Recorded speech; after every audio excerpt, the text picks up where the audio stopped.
Good morning students. तो शुरू करते हैं आज का वीडियो। और आईआईटी लाइन चैनल में आप सबका स्वागत है। तो आज के वीडियो में हम लोग स्ट्रेट लाइन के एग्जांपल्स करने वाले हैं।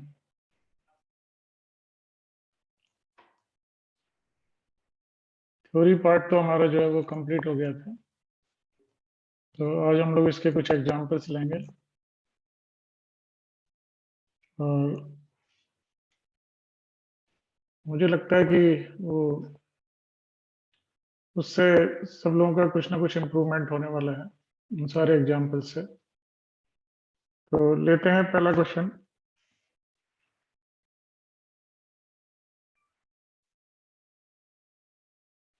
तो पहला क्वेश्चन है, वी हैव 3 लाइन्स और कॉन्करेंट है वो।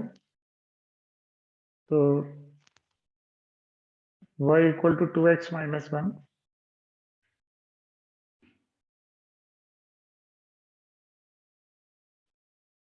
Plus 1 equal to 0। एक तो ये लाइन है और दूसरी लाइन है x minus y plus a equal to 0। और थर्ड लाइन है 3x minus y plus b equal to 0।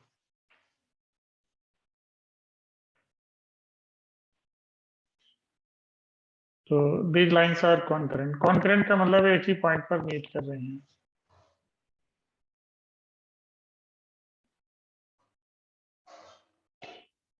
तो find relation in A and B. A और बी में हमें रिलेशन फाइंड करना है। या इसको हम लोग ऐसे लिख लेते हैं, फाइंड कंडीशन।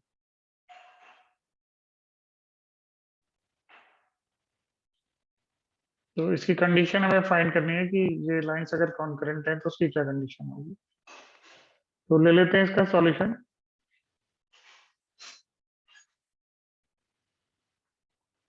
तो कॉन्करेंट लाइंस की कंडीशन होती है कि इस तरह का हम डिटरमिनेंट बनाएंगे यहाँ पर, और उस डिटरमिनेंट का वैल्यू जो है वो हम लोग क्या करेंगे, 0 के इक्वल लेंगे। तो यहाँ पर मैं ये कोफिशिएंट लेता जा रहा हूँ, जैसे x का कोफिशिएंट 2 है, y का -1, फिर ये कांस्टेंट नंबर है। फिर सेकंड लाइन से ले लेंगे तो 1 -1 और a आ जाएगा। और थर्ड लाइन से 3 -1 और b आ जाएगा।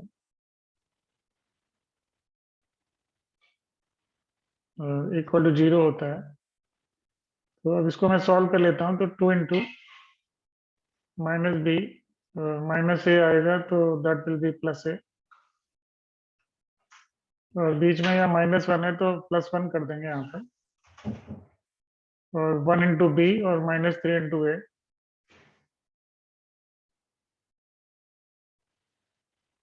और फिर +1 और ये 1 इंटू -1 तो -1 आएगा। और ये माइनस का 3 होगा तो दैट विल बिकम +3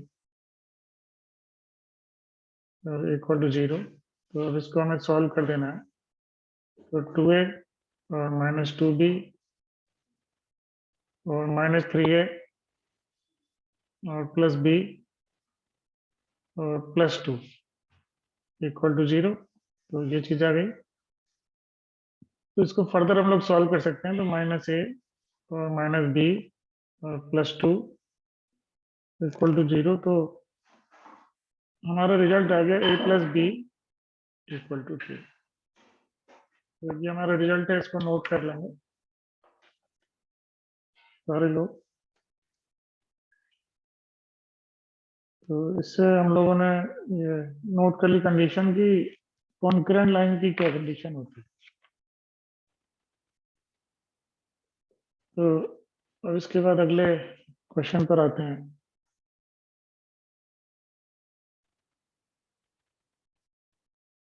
तो अगला क्वेश्चन हमारा है यहाँ पर कि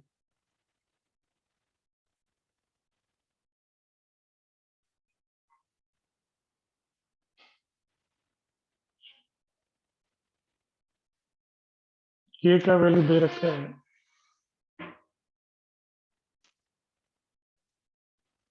तो क्वेश्चन नोट कर लेते हैं पहले।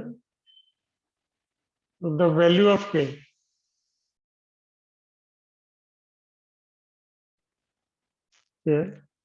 For which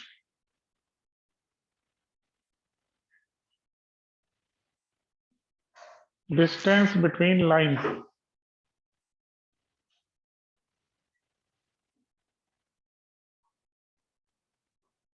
Distance between two lines. Parallel line चाहिए.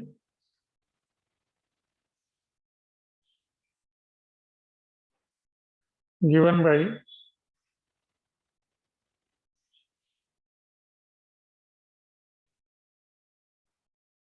x minus 2y का होल स्क्वायर और plus k into x minus 2y equal to 0.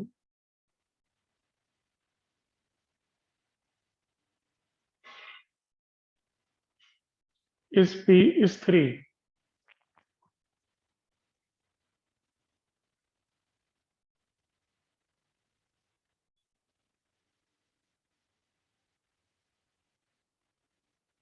Question में हो सकता है कुछ मिसप्रिंट हो. एनीवे हम लोग इसको नोट कर लेते हैं. 0 is 3 is p root 3, p root 5. Then p का वैल्यू बताना क्या होगा. तो डिस्टेंस हम लोग ले लेते हैं यहाँ पर. तो ये पैरेलल लाइंस की इसका सॉल्यूशन मैं बता देता हूँ कैसे करना है.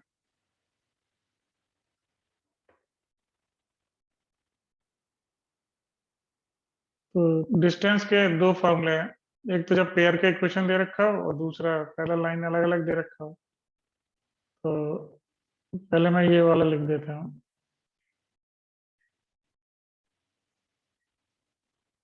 Upon a into a plus b जी square minus a c upon a into a plus b. तो ये तब लगाना है जब पेयर का इक्वेशन दे रखा हो. और बाकी एक ये वाला है सी वन माइनस सी टू और अपॉन अंडर रूट ए स्क्वायर प्लस बी स्क्वायर. तो ये दोनों में से कोई भी लगाया जा सकता है. तो यहाँ पर हम लोग क्या करेंगे कि पहले तो मैं इसे पूरा सॉल्व करूं और फिर ये पहला वाला लगा सकता हूँ या इस पे फैक्टर कर लूं तो ये दूसरा लगा सकता हूँ. तो मुझे यहाँ पर फैक्टर का रास्ता ज़्यादा ठीक लग रहा है. तो एक्स माइनस 2y मैं कॉमन ले लूंगा और ये दूसरी इक्वेशन आने वाली है एक्स माइनस 2y और प्लस के इक्वल टू 0. तो दोनों लाइन अलग अलग हो गई. तो x minus 2y equal to 0 और एक्स माइनस 2y प्लस के इक्वल टू 0. तो मैं ये c1 माइनस c2 वाला फॉर्मूला लगा लूंगा. तो डिस्टेंस जो है वो हमारी हो जाएगी के हो गया ऊपर के हो गया के माइनस 0 और अपॉन में आ गया रूट 5 आ गया. तो इक्वल टू 3 भी दे रखा है और इक्वल टू पी रूट 5 भी दे रखा है. तो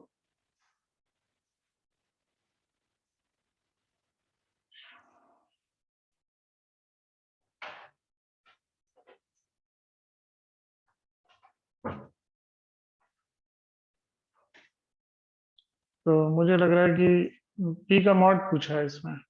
मॉड ऑफ पी क्या होगा. तो हम लोग क्या करेंगे कि के की वैल्यू यहाँ पर आ रही है हमारी. के की वैल्यू 3 है एक्चुअली. तो के की वैल्यू 3 दे रखी है. तो के की जगह 3 रख देंगे. हाँ, ये थोड़ा इंटरप्रिटेशन ये गड़बड़ हो रहा है. तो ये के ही 3 है हमारे यहाँ पर. तो वी विल पुट 3f. तो 3 upon root 5 equal to p root 5. तो p का वैल्यू हो जाएगा 3/5.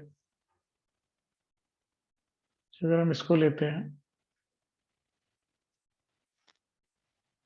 और अगर मैं इसको 3 कंसीडर करता हूँ तो फिर p का वैल्यू 3 हो जाएगा क्योंकि डिस्टेंस हमारी 3 के की वैल्यू 3√5 हो जाएगी. तो p हमारा 3 आ जाने वाला है. ये p की वैल्यू 3 वाला आंसर ज्यादा ठीक है. ये करेक्ट है. ऑप्शन से भी मैच कर रहा है. तो इसको मैं चेंज कर देता हूँ. तो डिस्टेंस हमारी p√5 है. तो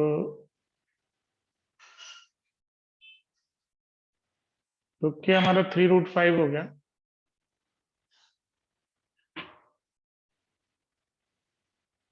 इक्वल टू p√5। तो p का वैल्यू 3 आ जाएगा, ये ऑप्शन में दे रखा है। तो इसमें k की वैल्यू जो है वो हमें दे रखी थी 3, ये मान सकते हैं। तो इसको 3 को मैं यहाँ से हटा देता हूँ क्योंकि k का वैल्यू 3 है, लेकिन उससे तो ये बनेगा नहीं। एक सेकेंड,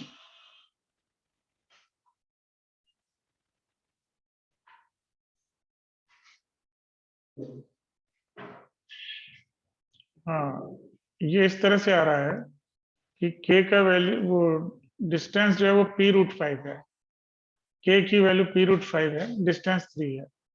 तो k की जगह p√5 यहाँ पे पुट कर देंगे तो p से p कैंसिल हो जाएगा, इस तरह करेंगे।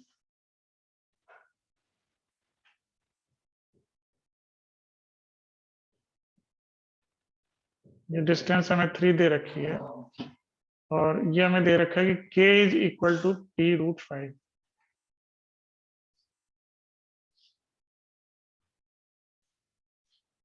p√5 दे रखा है, अब पुट कर देते हैं यहाँ पर, तो p√5 अपॉन √5 इक्वल टू 3 हो गया, तो p का वैल्यू 3 आ गया। तो इस तरह से ये क्वेश्चन हो जाएगा। तो नोट कर लेंगे इसको, फिर अगले प्रॉब्लम पर आते हैं। तो चेंज कर देता हूँ मैं इसको।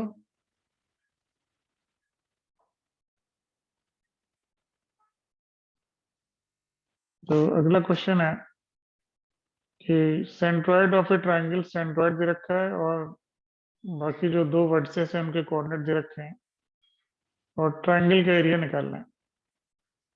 तो सेंट्रॉइड, इसको जी से रिप्रेजेंट कर लेते हैं। तो जी दे रखा है 1,4, ये ट्राइंगल का सेंट्रॉइड है। और पॉइंट ए का कोऑर्डिनेट मैं ले लेता हूँ 4,-8 और बी का कोऑर्डिनेट ले लेता हूँ -9,7। और इसमें कह रहा है कि फाइंड एरिया ऑफ ट्राइंगल।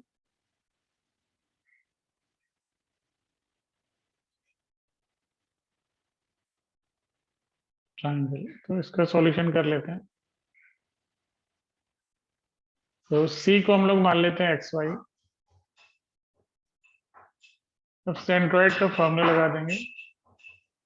तो x + 4 - 9/3 इक्वल टू 1 ले लेंगे, जिससे x का वैल्यू आ जाने वाला है। तो 3 और +5 हो जाएगा, मतलब 8। और सिमिलरली y अगर हम लोग वर्कआउट करते हैं तो y -8 + 7/3, तो ये इक्वल टू आने वाला है हमारा 4। तो y इक्वल टू हो जाएगा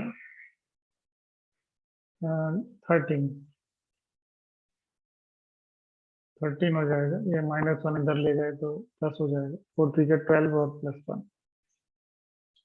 तो ये हमें पॉइंट मिल गया C। अब ट्राइंगल का फॉर्मूला लगा लेंगे। तो 1/2 और फिर इस तरह से 1 1 1 लिख लेना है पहले।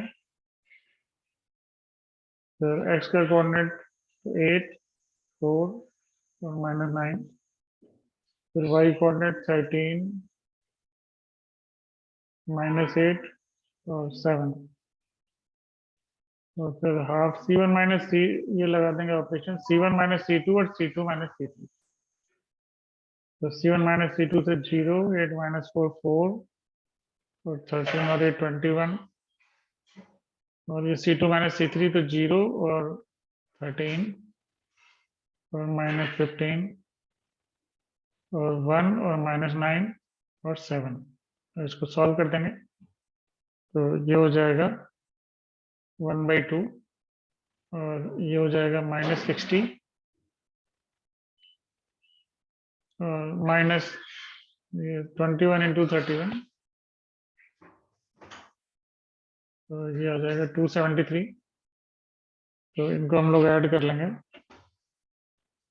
तो ये आ जाएगा हमारा 3 3 3/2। इसमें एक्चुअली मॉड होता है तो वी विल टेक पॉजिटिव। तो ये हमारा आंसर हो गया। तो आई थिंक ये समझ आ गया होगा। तो अब अगले क्वेश्चन पर आते हैं। तो क्वेश्चन नंबर 4।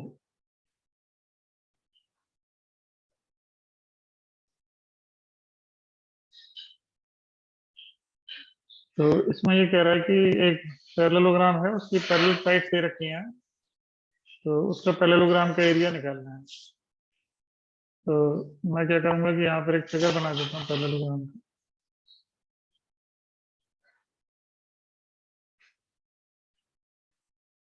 इस तरह से हम लोग बना लेते हैं।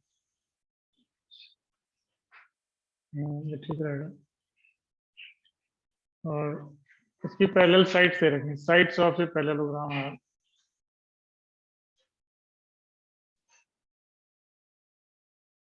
पैरेललोग्राम और तो पैरेललोग्राम की साइड्स दे रखी हैं। तो x+y+1 = 0। और दूसरी साइड है x+y+3 = 0। और फिर अगली है 3x+4y-1 = 0। और लास्ट साइड है 3x+4y-5 = 0।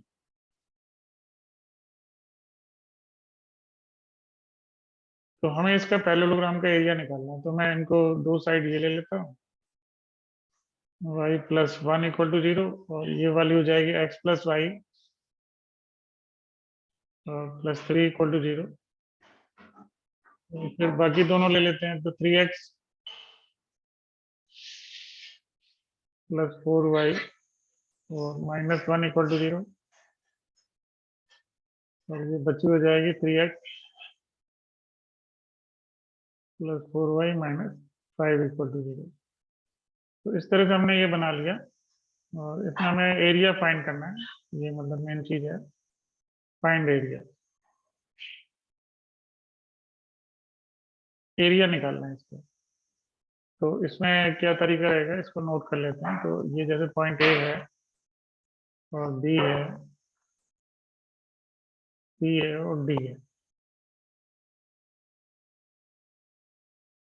तो इसमें जो है ये हाफ बेस इंटू हाइट, ये बेस इंटू हाइट लग जाएगा। Base into height. तो बेस इंटू हाइट के लिए क्या करना होगा, तो बेस के लिए तो हमें ये बी और सी दोनों निकालने पड़ेंगे। तो वो बेस आ जाएगा। और बाकी ये इस पॉइंट से फिर हम क्या करेंगे, इसकी डिस्टेंस ले लेंगे। तो बेस इंटू हाइट से फिर हमारा रिजल्ट आ जाएगा। तो करते हैं इसको।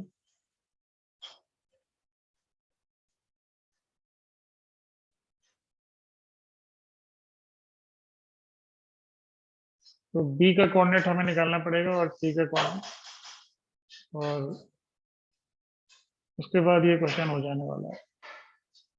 तो बी के लिए इन दोनों को सॉल्व कर देंगे। तो 3x+4y,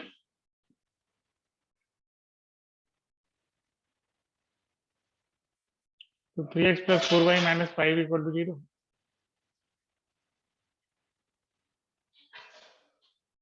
और इसको भी 3 से मल्टीप्लाई कर लेते हैं। तो 3x+3y+9 = 0। तो सब्ट्रैक्ट करेंगे तो ये हो जाएगा y और -14 = 0। तो y का वैल्यू 14 आ गया।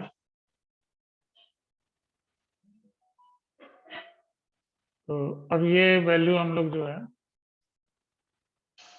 इसमें रख लेंगे, ये BC के इक्वेशन में रख लेंगे। तो अगर यहाँ 14 में रखता हूँ तो ये 14 और 3 कितना हो गया, 17। 17 को उधर ले जाओ तो -17 हो गया इसका एक्स कोऑर्डिनेट। अब C का कोऑर्डिनेट हमें और निकालना पड़ेगा। तो वो हम फाइंड कर लेते हैं। तो उसके लिए मुझे इन दोनों को सॉल्व करना पड़ेगा। तो 3x+4y-1 = 0। और again 3x+3y plus 9 equal to 0। तो मैं सब्ट्रैक्ट करूंगा तो y और -10 इक्वल टू 0, तो y कोऑर्डिनेट 10 हो गया। और अगर मैं इसके बीच में वो इसमें 10 पुट कर देता हूँ तो x का वैल्यू जो है वो -13 आएगा। तो अब ये दोनों पॉइंट मैंने फाइंड कर लिए हैं, तो आई कैन फाइंड BC। तो BC का लेंथ हम लोग फाइंड कर लेंगे। तो लेंथ ऑफ BC,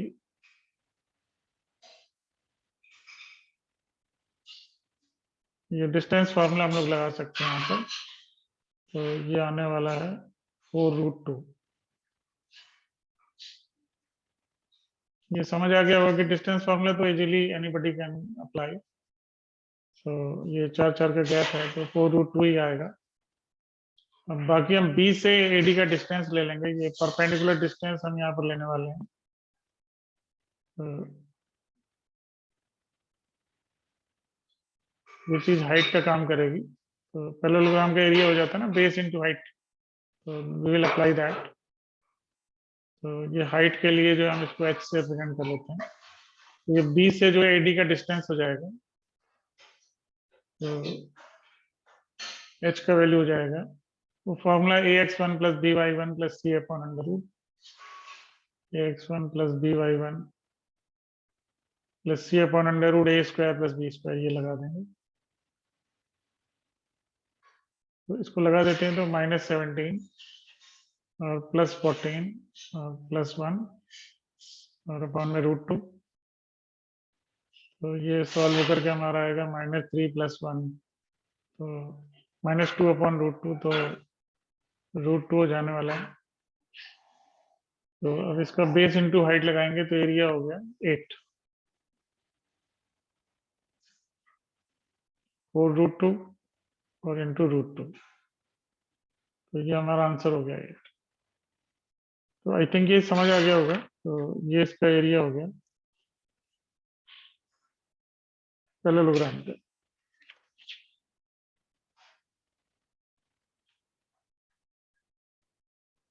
तो अगला जो है वो क्वेश्चन हम लोग ले लेते हैं।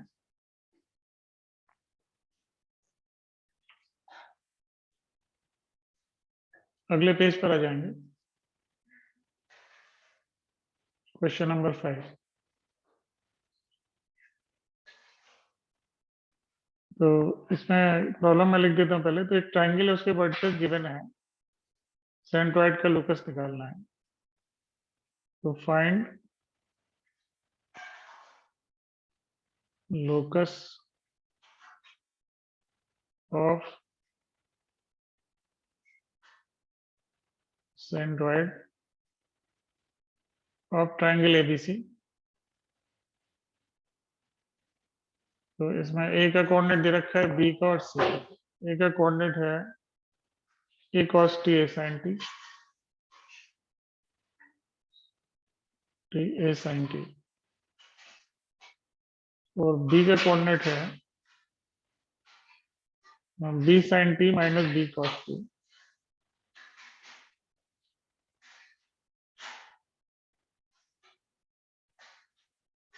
cos t, ये y कोऑर्डिनेट हो गया। और फिर C पॉइंट है, तो C का कोऑर्डिनेट है 1,0। ये आसान है थोड़ा सा। तो ये हमारा प्रॉब्लम कंप्लीट हो जाता है। अब इसका हम लोग सॉल्यूशन नोट करते हैं। तो सेंट्रॉइड का x कोऑर्डिनेट मैं पहले लिख लेता हूँ। तो ये हो जाएगा A cos t plus B sin t plus 1 divided by 3। और सिमिलरली y कोऑर्डिनेट हम लोग लिख सकते हैं। तो y कोऑर्डिनेट हो जाएगा A sin t और माइनस B cos t और प्लस 0 डिवाइडेड बाई 3। तो पहली इक्वेशन से हमारा ये आ गया A cos t plus B sin t।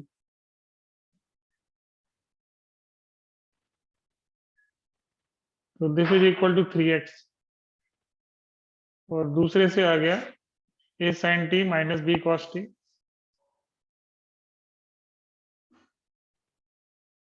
तो ये हो जाएगा 3y। तो अच्छा 3y और ये इसमें -1 भी आएगा। तो अब स्क्वायरिंग एडिंग कर देंगे। Squaring and adding.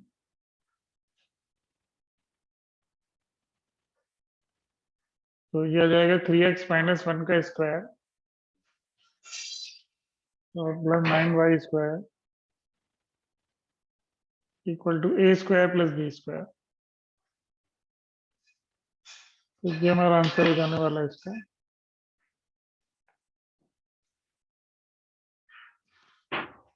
तो नोट कर लेंगे इसको आंसर को।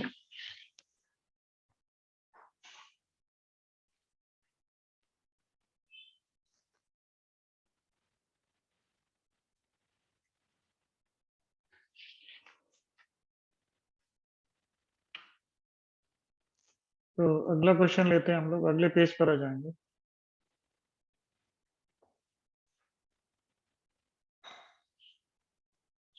Question number 6। तो ये हमारा प्रॉब्लम है, ये भी एक अच्छा क्वेश्चन है। तो इसमें ये कह रहा है कि P का कोऑर्डिनेट गिवन है HK। तो ये कह रहा है कि लाइज ऑन 2x + 3y = 5।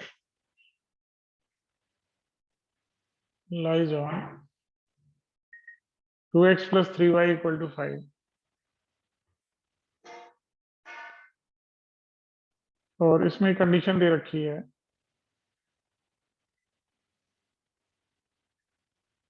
कि PA - PB इसका मॉड कह रहा है इज मैक्सिमम।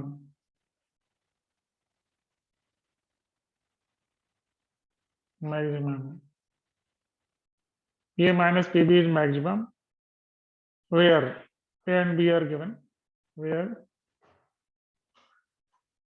A का कोऑर्डिनेट है 2, 3 और B का कोऑर्डिनेट है 1, 2। देन इसमें वैल्यू पूछी जा रही है 3h + 2k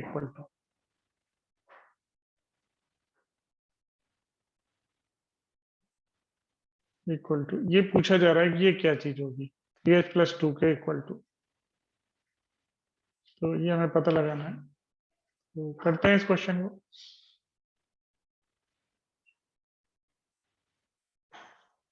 तो इसमें जो है ये पॉइंट दे रखे हैं 2, 3 और 1, 2।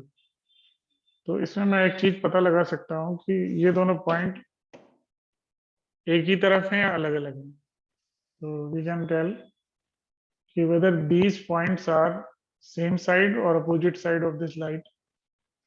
तो उसके लिए हमें क्या करना होगा, इसमें मैं जैसे ये लाइन हमारी ये दे रखी है ना 2x + 3y - 5 = 0, ये लाइन है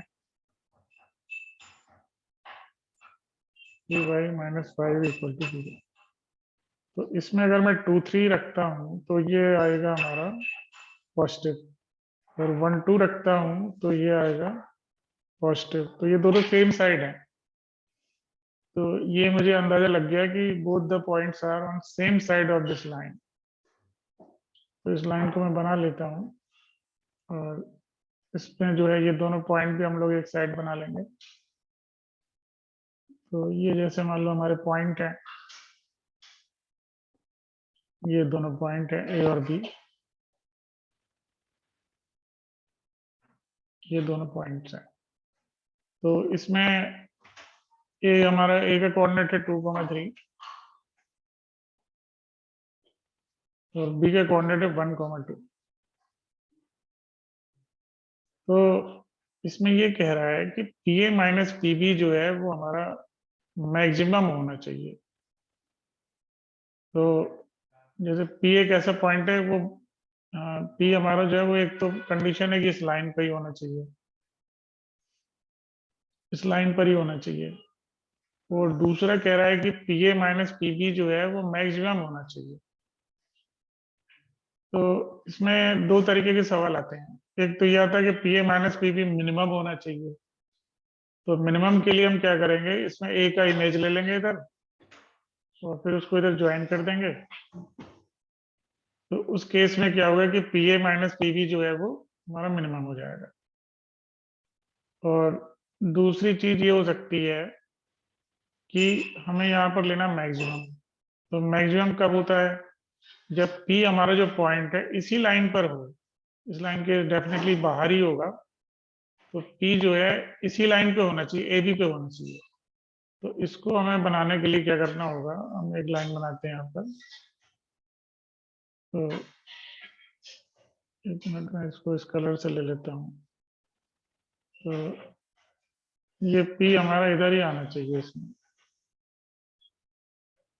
ऐसा आना चाहिए। हाँ पेज में तो आ ही जाएगा।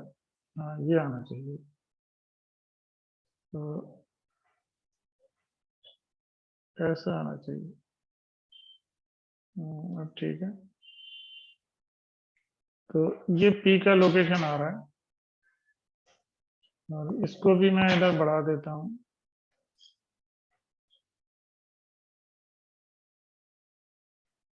ये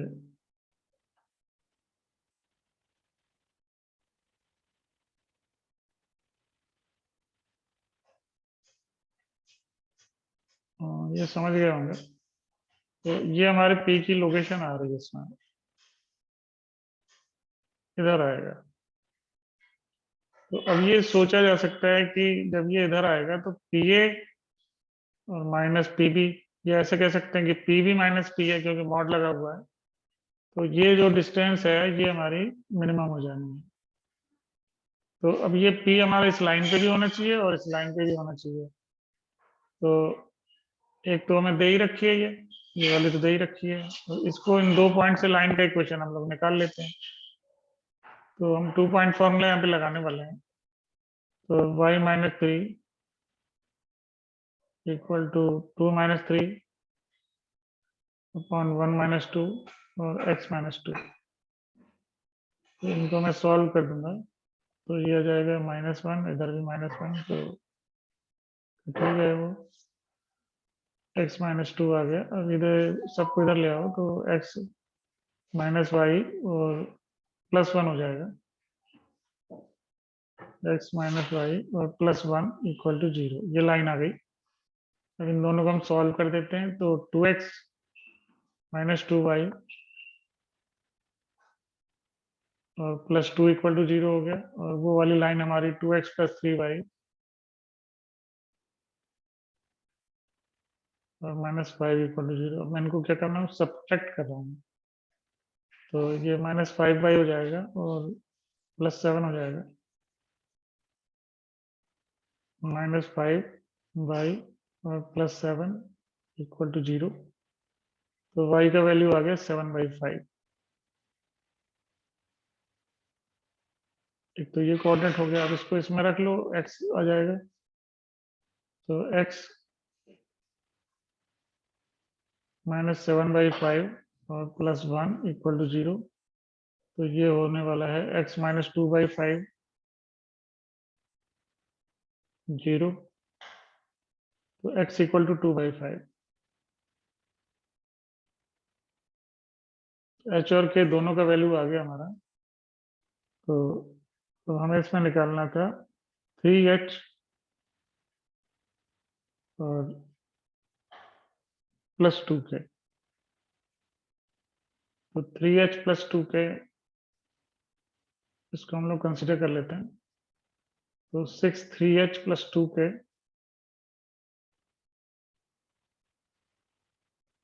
तो ये हो जाएगा 6/5 +14/5।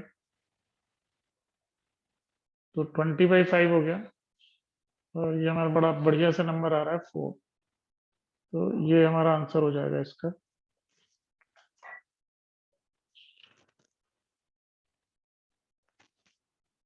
तो ये समझ गए होंगे क्वेश्चन। तो अब अगले उस पर आते हैं, अगले प्रॉब्लम पर। तो अगले पेज पर आ जाएंगे। तो ये हमारा क्वेश्चन नंबर 7। तो ये क्वेश्चन है, इसमें ट्रायंगल के तो सारे पॉइंट दे ही रखे हैं और वो जो है वो ऑर्थो सेंटर है। तो अल्फा बीटा ऑर्थो सेंटर है, तो अल्फा माइनस बीटा का मॉड पूछा है। तो ट्रायंगल के सारे पॉइंट दे रखे हैं। ए दे रखा है 1,5 और बी दे रखा है 3,4 और सी दे रखा है 1,1 और इसका ऑर्थो सेंटर दे रखा है अल्फा बीटा। तो ऑर्थो सेंटर है अल्फा बीटा।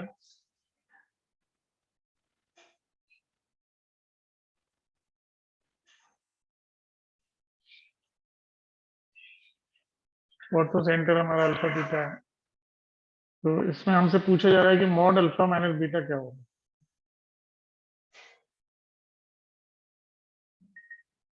ये पूछा जा रहा है।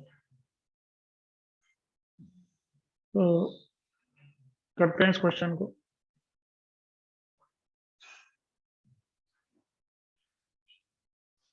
तो we will make a triangle. तो यहाँ पर एक ट्राइंगल बना लेते हैं।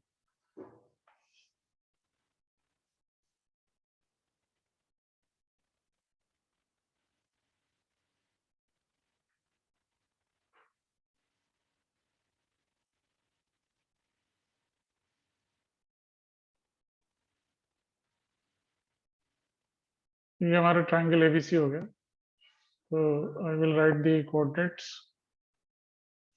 तो ए हमारा 1,5 और ये बी ले लेते हैं तो 3,4 और ये सी है 1,1। तो इसको करने का एक तरीका है मोटा मोटा कि अगर मैं स्लोप लेके देखूं, जैसे इसका स्लोप हो सकता है 90 बन रहा हो, तो फिर यही आर्थो सेंटर हो जाएगा। तो इसका मैं स्लोप लेके देख रहा हूँ। तो इसका स्लोप हमारा आ रहा है 50 आ रहा है मेरे ख्याल से। इसका इन्फिनिटी आ रहा है। इसका जो है 3, इसका 3/2 आ रहा है। तो ठीक है, वो परपेंडिकुलर वाली कंडीशन नहीं है। और इसका भी देख लेते हैं।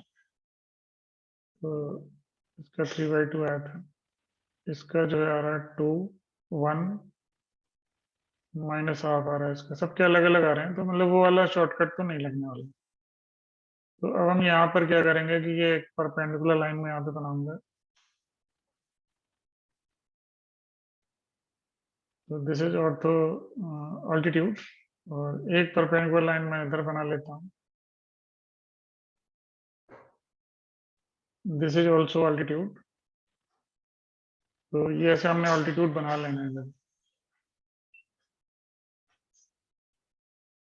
तो इसका ये एच है, तो इसको मैं ओ है, ओ से रिप्रेजेंट कर रखा है मैंने। तो हम लोग वैसे एच से ही करते हैं, वो हमेशा के लिए कंफ्यूजन दूर रहेगी। इसको एच से ही रिप्रेजेंट करेंगे। तो एच का कोऑर्डिनेट हो गया अल्फा बीटा। तो अब ये इसको मैं नाम दे देता हूँ इधर डी और इधर ए।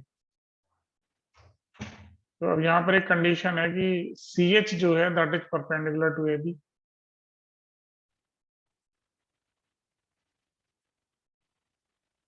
तो इसकी कंडीशन हम लोग लगा देते हैं यहाँ पर। तो स्लोप ले लेंगे। तो बीटा -1 अपॉन अल्फा -1। फिर इसका स्लोप ले लेंगे, साइन चेंज कर लेंगे ए बी का। ए बी का स्लोप आ रहा है हमारा इससे लेस कर लो। 4 -5 -1 और अपॉन 2 -½ आ रहा है, तो 2 कर दो। रेसिप्रोकल कर दिया, साइन चेंज कर दिया। तो बीटा -1 टू अल्फा -2। तो 2 alpha minus beta equal to 1। ये पहला इक्वेशन आ गया। तो ये समझ आ गया होगा कॉन्सेप्ट। अब मैं लगा दूंगा इसमें A H perpendicular to B सी।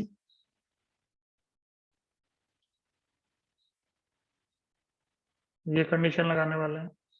तो ए एच हो गया बीटा -5 अपॉन अल्फा -1 और इसका स्लोप हो गया हमारा 3 4 माइनस 1 तो 3 अपॉन 3 माइनस 1 2, तो 3/2 हो गया, तो -2/3 ले लेंगे, क्रॉस मल्टीप्लाई कर देंगे, तो ये हो जाएगा -2 alpha -3 -2 alpha +2 equal to 3 beta और -15। फिर से चेक कर लेते हैं, -2 अल्फा और +2 और 3 से इधर इंटू किया, 3 बीटा -15, तो 2 अल्फा + 3 बीटा हो जाएगा हमारा 17।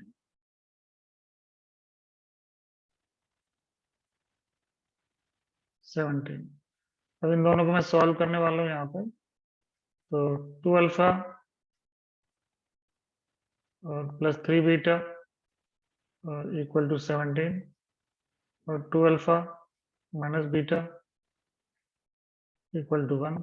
तो इसको हम लोग क्या करेंगे, सब्ट्रैक्ट कर देंगे, तो 4 बीटा इक्वल टू 16, तो बीटा 4 आ गया, तो बीटा 4 आ गया, तो 4 यहाँ रखेंगे, तो 4 और 1 5, अल्फा हो गया 5/2, तो अल्फा माइनस बीटा का मॉड, तो 5/2 -4 का मॉड, तो ये हो जाएगा 3/2। इसको एक बार दोबारा चेक कर लेते हैं, तो मैंने सब्ट्रैक्ट किया, तो 4 बीटा हो गया और 17 से 16 आ गया, तो बीटा तो हमारा 4 आ रहा है, करेक्ट है। तो बीटा यहाँ 4 रख रहे हैं, तो 4 और 1 5/2 हो रहा है अल्फा, तो 2 4 जा 8 और तो 3/2 आ रहा है इसका रिजल्ट। तो एनीवे मेथड समझ आ गया होगा, इसमें कुछ कैलकुलेशन में इधर उधर चेंज हो सकता है कि एक आध स्टेप में मिस कैलकुलेशन हो जाए, तो इसको दोबारा चेक कर लेंगे।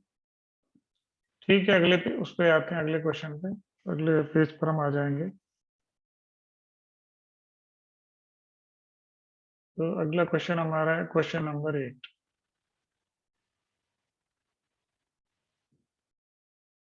तो इसमें क्या है कि एक रे जो है वो, या 8 में आया हुआ सवाल था, तो ray passes from A to reflected at B on x-axis and passes through C। रे, लाइट रे की बात हो रही है।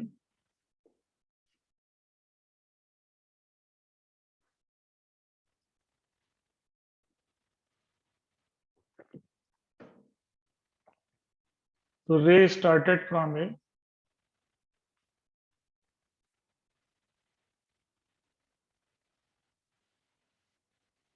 ए से स्टार्ट हुई, तो ए क्या है 1,2 और is reflected at B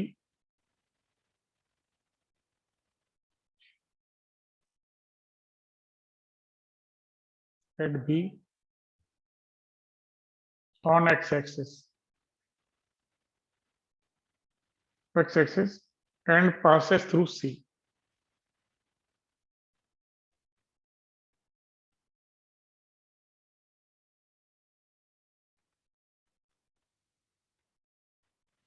C से पास हुई, सी का कोऑर्डिनेट दे रखा है 5,3। तो इसमें कह रहा है find equation of A B.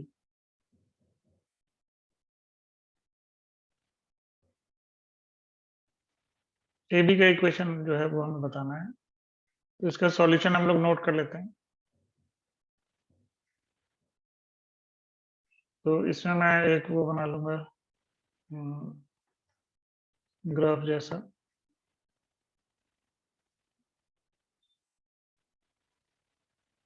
तो ये हमारा एक 1,2 पॉइंट है,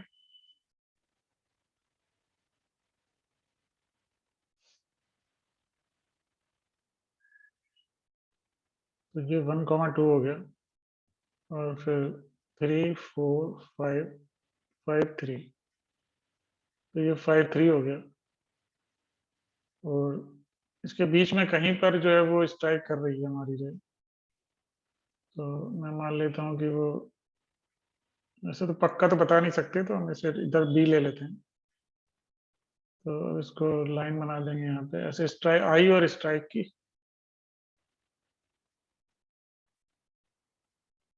फिर यहाँ से फिर इधर स्ट्राइक की ये चीज हुई है। तो ये मतलब यहाँ पे हुआ और ऐसे आई और रिफ्लेक्ट होके ऊपर चली गई। तो ये है 1 2 और ये है 5 3।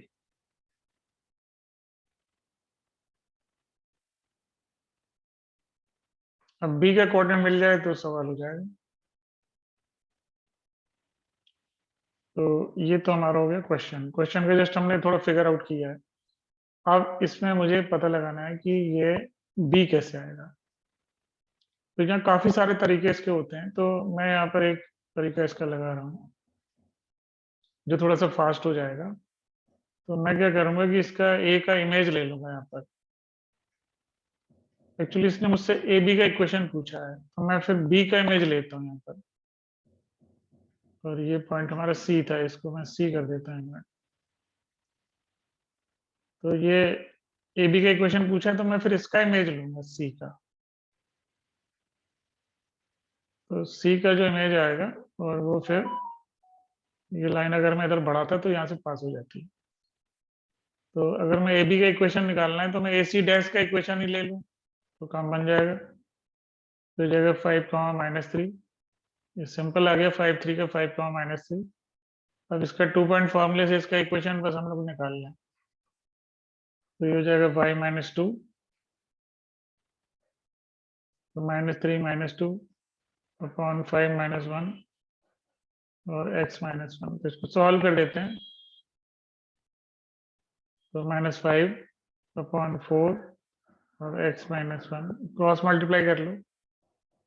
तो 4y और -8 इक्वल टू -5x प्लस 5। तो 5x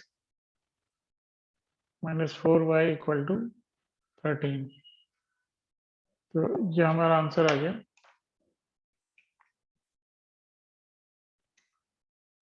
okay, it is +4y। once again +4y it should be। तो ये आंसर है हमारा 5x + 4y इक्वल टू 13। तो ये समझ आ गया होगा।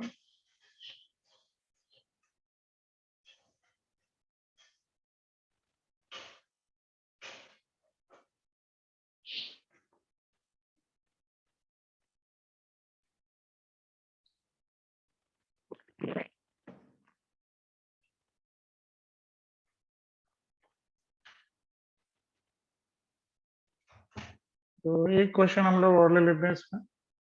एक दो क्वेश्चन 10 प्रॉब्लम्स कर लेते हैं तो अगले पेज पर आ जाएंगे।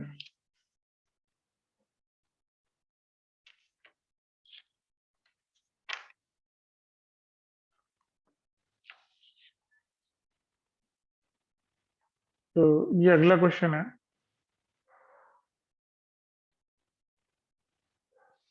तो P is a point on line y plus 2x equal to 1।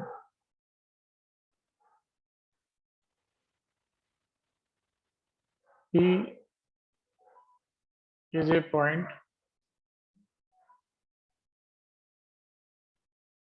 on line y equal to 2x। तो 1 सेकेंड, इसको मैं चेंज कर देता हूँ। y plus 2x equal to 1। और Q एंड R और R दो पॉइंट्स हैं ऑन ए लाइन।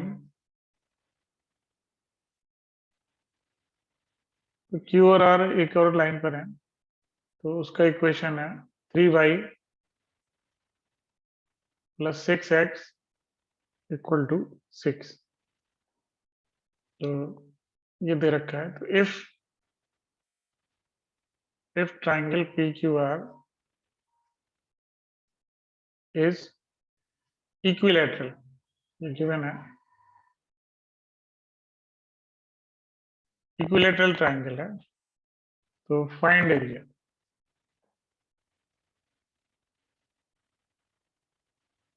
तो इस ट्राइंगल का एरिया जो है वो हमें बताना है। तो शुरू करते हैं इसका सॉल्यूशन। बाकी जिनको अटेम्प्ट करना है वो वीडियो को पॉज करके और अटेम्प्ट कर लें, काफी सिंपल तरीका है। तो यहाँ पर मैं यहाँ बनाने वाला हूँ पहले ये दोनों लाइंस, एक तो ये लाइन है और एक ये लाइन है। और सबसे इंटरेस्टिंग चीज क्या है कि ये दोनों लाइंस जो हैं वो हमारी पैरेलल है। तो ये तो हमारा हो गया P और ये हो गया Q और R।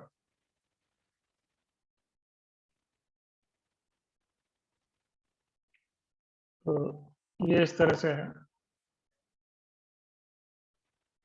अब दो पैरेलल लाइंस के बीच में एक इक्विलेटरल ट्रायंगल बन रहा है, ये क्वेश्चन है।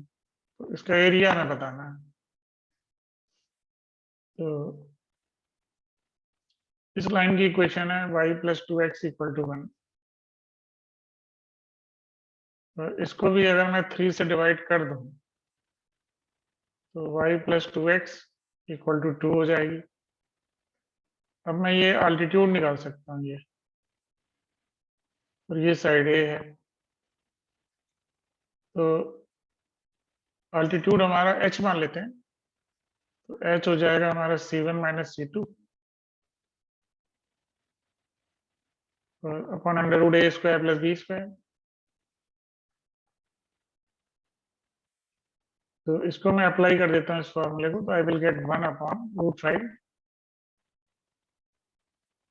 और इसकी साइड A है। तो यहाँ पर एक बड़ा मजेदार वो नोट करेंगे, जैसे A है तो A को अगर मैं इधर गिराता हूँ इस पे परपेंडिकुलर पे, तो ये हो जाता है हमारा A sin 60। ये एंगल 60 है ना, तो ये A sin 60 हो जाएगा। और अगर A को मैं इधर गिराता हूँ बेस पर, तो A cos 60। तो ये चीज A sin 60 है, मतलब A√3/2। तो लिख लेते हैं यहाँ पर A√3/2। तो ये A का वैल्यू मुझे मिल गया, साइड मिल गई इसकी। तो ये हो जाएगा 2/√15। ये साइड आ गई। अब ट्राइंगल का तो एरिया में पता ही है ना, इक्विलेटरल ट्राइंगल का √3/4 और साइड का स्क्वायर, तो √3/4 और इंटू 4/15। तो ये चीज आ गई। 4 से 4 तो कैंसिल हो गया और ये हो जाएगा हमारा √3 से ये 1 आएगा 5√3। तो √3/15 भी आंसर हो सकता था, या 1/5√3 हो जाएगा। तो ये हमारा इसका रिजल्ट हो गया। तो दिस इज द आंसर। तो आई थिंक समझ आ गया होगा कि how we have solve this question. तो इसके बाद इसमें अगले प्रॉब्लम पर आ जाएंगे।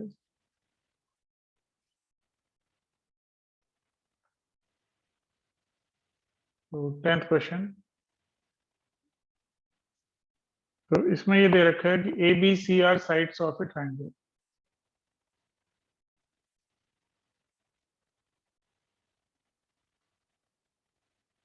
Sides of a triangle.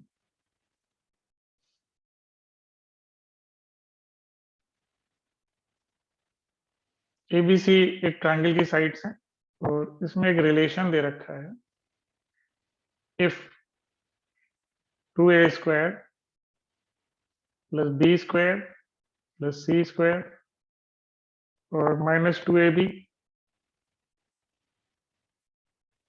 और -4c और -4a और +8 = 0, ये गिवन है। तो कह रहा है कि फाइंड एरिया। तो ट्रायंगल का एरिया हमें बताना है। तो ये क्वेश्चन नोट कर लेंगे और इसको अटेम्प्ट कर सकते हैं, मतलब कि इसको वीडियो को पॉज कर दें और फिर अटेम्प्ट कर लें। तो मैं इसको तब तक डिस्कस कर लेता हूँ। तो करते हैं इस प्रॉब्लम को। तो मुझे क्या दिख रहा है यहाँ पर कि c² है और दूसरा क्या है कि -4c है। तो ये बात नहीं बनने वाली। और 2a² है, और तो a² को हम 2 बार ले सकते हैं, a² b² और -2a भी ले लें, और एक a² बचेगा। और हाँ, इस तरह से हमें इसको बनाना पड़ेगा। एक्चुअली हमें इसका क्या है ना, होल स्क्वायर बनाना है। तो हम करते हैं ट्राई। तो मैं इससे ले लेता हूँ a² और फिर ले लेता हूँ b² और फिर ले लेता हूँ -2a। तो एक ये मेरा होल स्क्वायर बन जाने वाला है। और फिर मैं ले लेता हूँ c² ले लेता हूँ, और c² के साथ है -4c। -4c है, तो फिर मुझे क्या लेना पड़ेगा यहाँ पर, 4 लेना पड़ेगा। 4 को 2 से डिवाइड करूंगा मैं तो 2 आया, तो 2 का स्क्वायर 4 और लेना पड़ेगा इसके साथ। फिर जो है एक a² हमारा बच रहा है, तो मैं उसे भी ले लेता हूँ, a² और -4a और +4। तो ये 8 का हिसाब हो गया हमारा, तो इक्वल टू 0। ये चीज ऐसे बन गई। तो अब ये इसका एक तरह से ये मास्टर की थी, इसका लॉक खुल चुका है। तो ये बन जाएगा a - b का स्क्वायर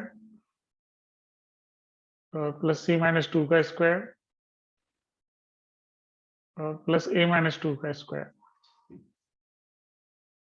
तो अब ये 3 स्क्वायर्स का सम 0 है, तो सारे अलग अलग 0 होंगे।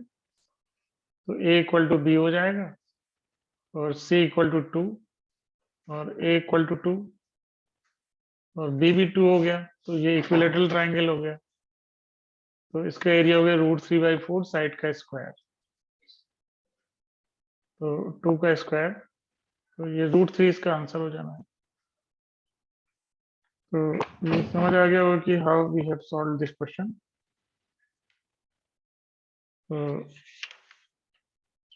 ठीक है स्टूडेंट्स, आज कल वीडियो हम लोग यहीं तक रखते हैं।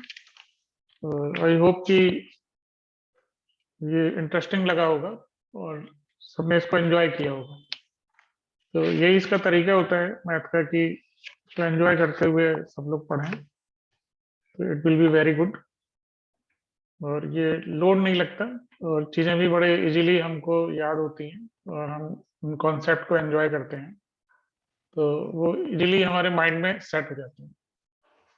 तो अभी जैसे ये हमारा एक वीडियो है 10 क्वेश्चंस का स्ट्रेट लाइन की, तो मैं ट्राई करूंगा कि इस तरह के मैं 3 वीडियो इस पर दे दूं। तो मतलब एक तो ये हो गया, 2 और दे दूं। तो इससे क्या होगा कि स्ट्रेट लाइन के जो कॉन्सेप्ट हैं वो काफी हद तक क्लियर हो जाएंगे। और बाकी फिर डिमांड के ऊपर होगा, अगर और कहते हैं तो फिर उसके बाद हम आगे उसको देखेंगे। ओके स्टूडेंट्स, मिलते हैं अगले वीडियो में। सी यू देन।